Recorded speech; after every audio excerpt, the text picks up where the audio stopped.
여러분 한 해 동안 정말로 고생 많으셨습니다. 오늘이 저희가 2025년 마지막 주일 예배인데요. 여러분 혹시 2025년 첫 번째 설교 기억하시나요?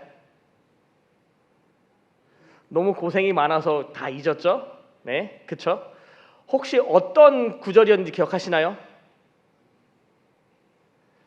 네, 아주 뻔한 질문을 드렸는데 참고로 2025년 첫 번째 성경 구절이 마태복음 17장 17절부터 20절까지의 말씀이었습니다.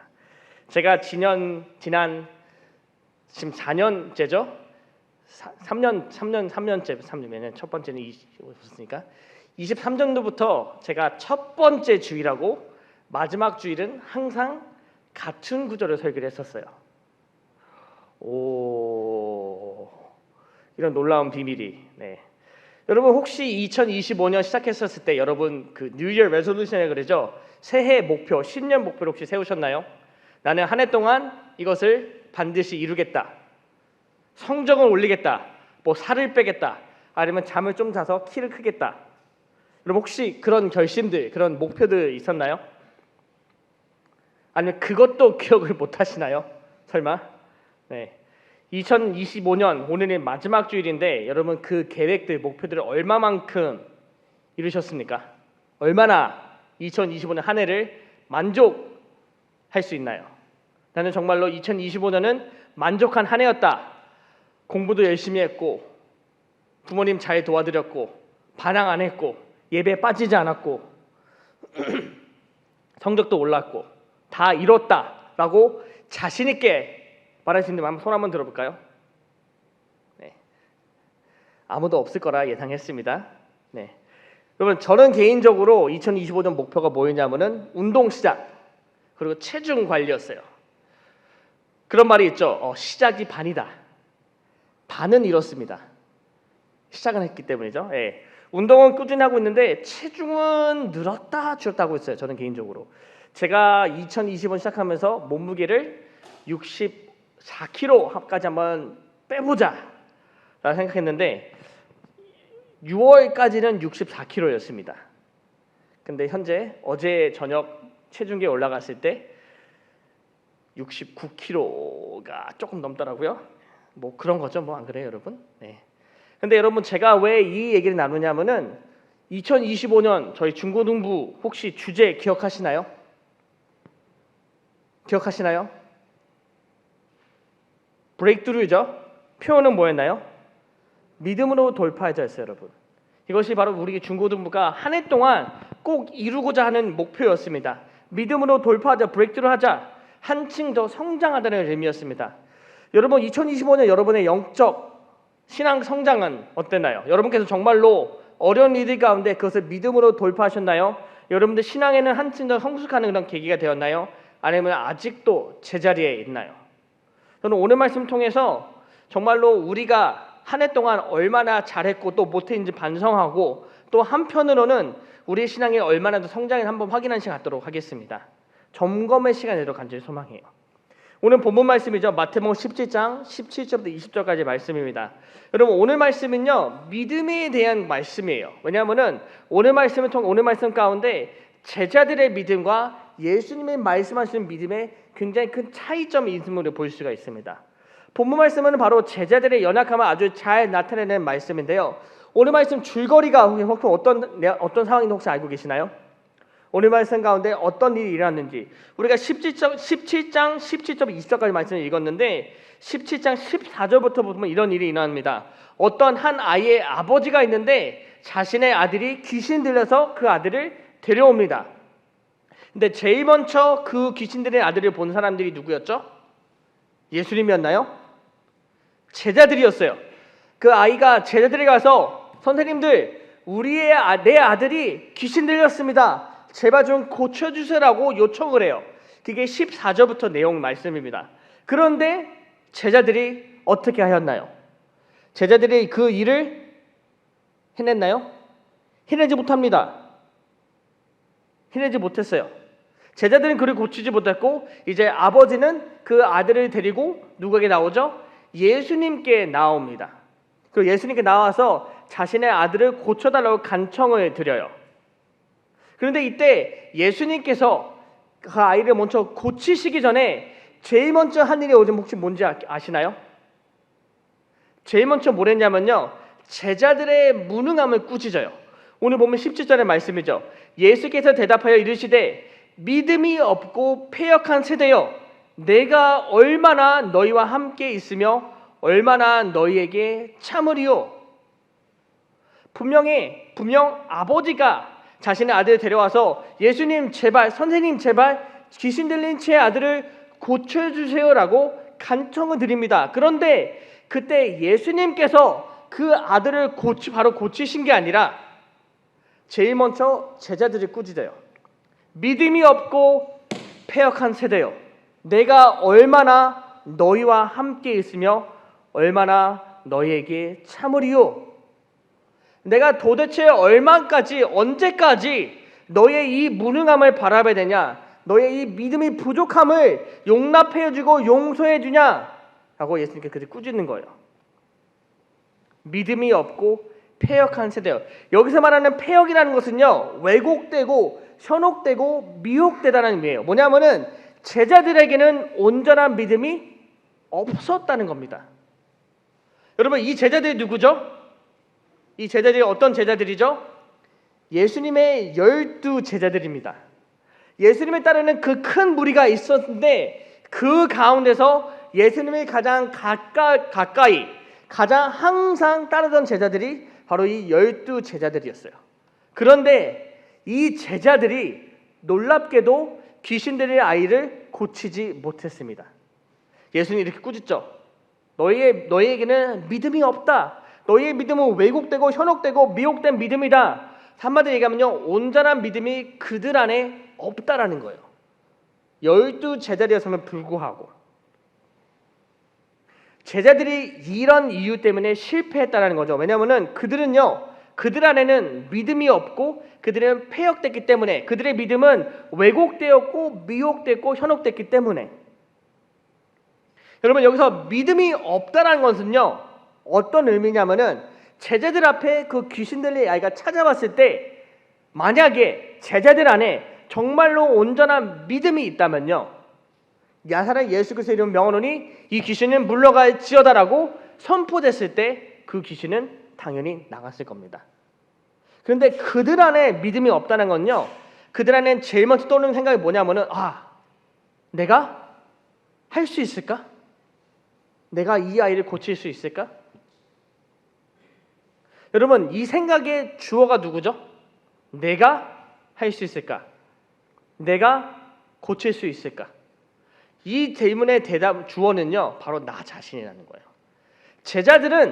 제자들의 믿음이 없다는 것은 제자들은 예수님을 보지 않았고 예수님을 믿지 않았다는 거예요. 그래서 그런 사건이 그들 앞에서 일어났을 때 자기 중에 생각했다는 거죠. 내가 할 수 있을까? 내가 이 아이를 고칠 수 있을까? 내가 이 귀신을 쫓아낼 수 있을까라는 거예요. 누구의 능력대로? 자신의 능력대로. 그들의 믿음은 왜 패역했냐면은 그 믿음이 예수님께 있는 게 아니라 자신들에게 있었기 때문입니다. 20절 말씀이죠. 예수님께서 그들에게 이렇게 말씀하십니다. 이르시되 너희 믿음이 작은 까닭이라. 그들이 실패한 이유가 여기 있습니다. 너희의 믿음이 작은 까닭이라.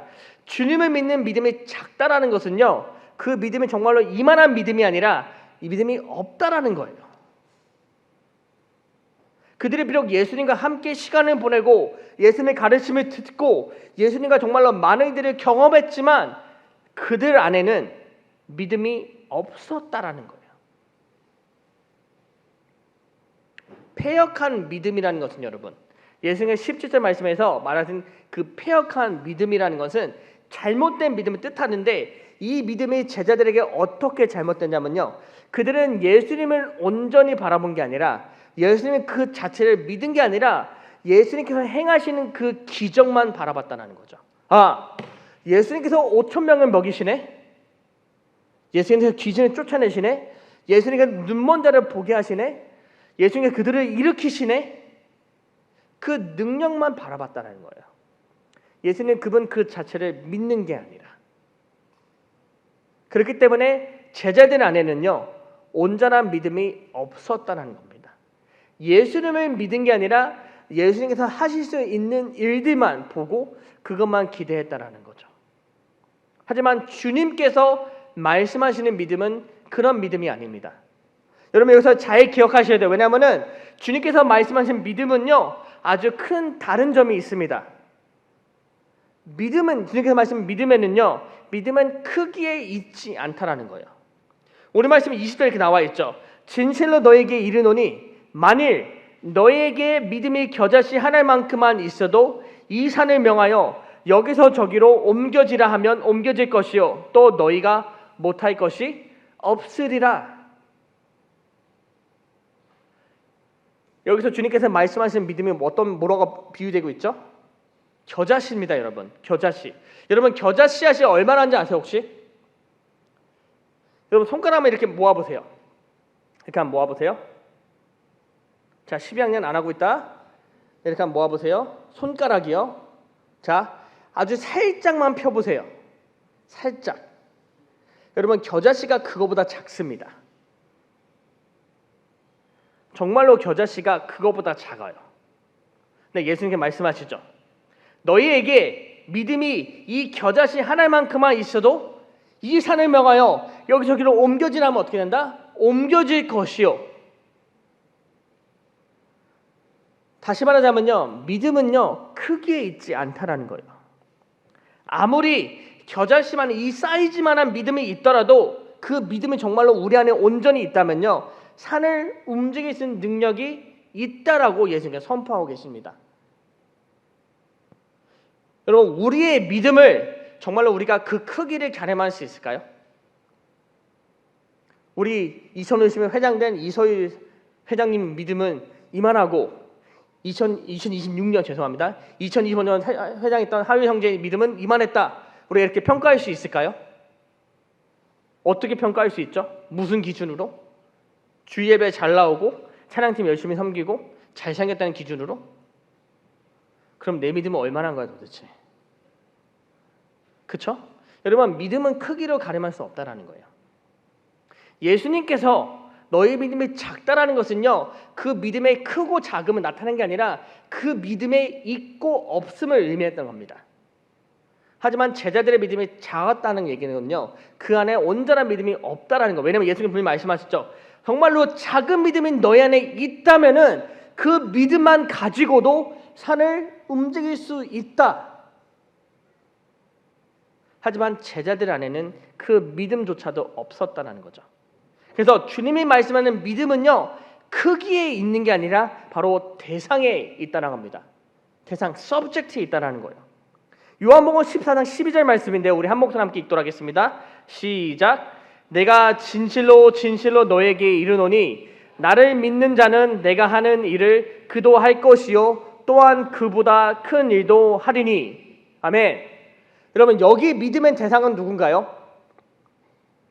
누구죠? 내가 진실로 너에게 이르노니 누구를 믿는 자는? 나를 믿는 자는 그 나가 누구죠? 예수님이에요.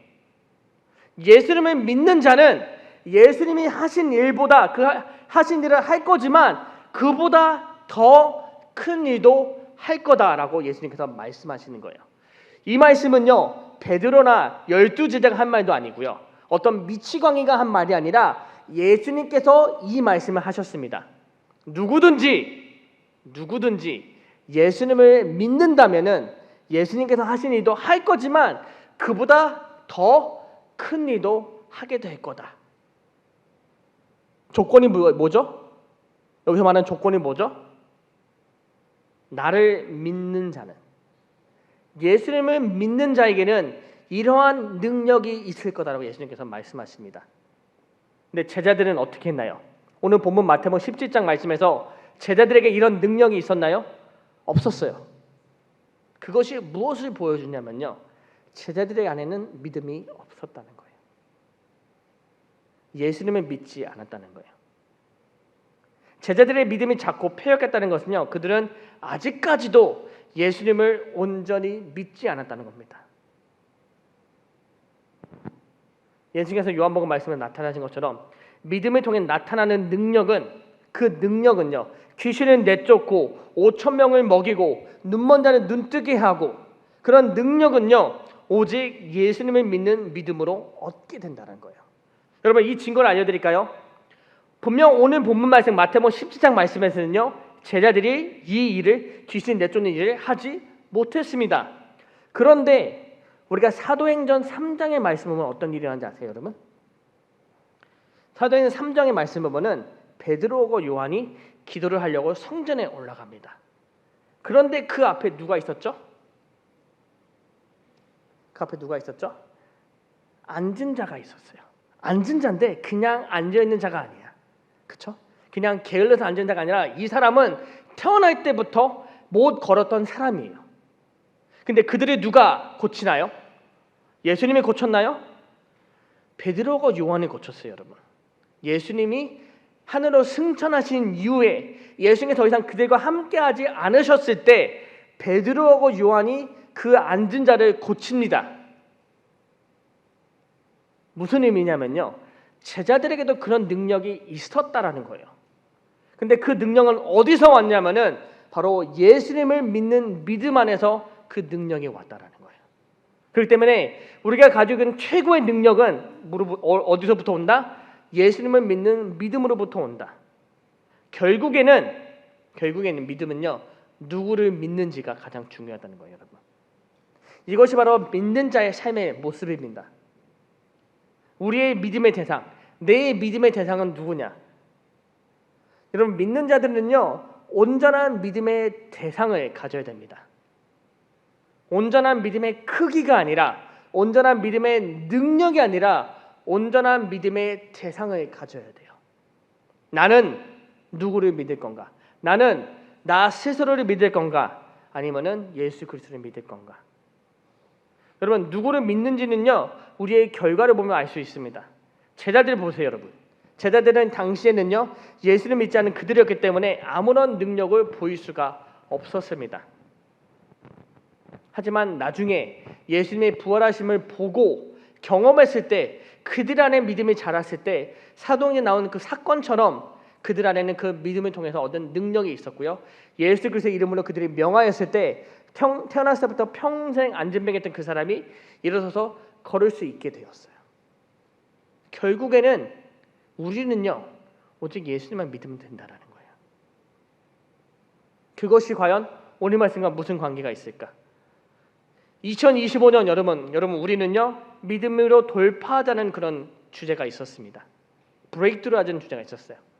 우리 안에 어떤 역경과 어려움이 있을지라도, 어떤 시험과 고통과 아픔이 있을지라도 그것을 뭐로 이겨내자?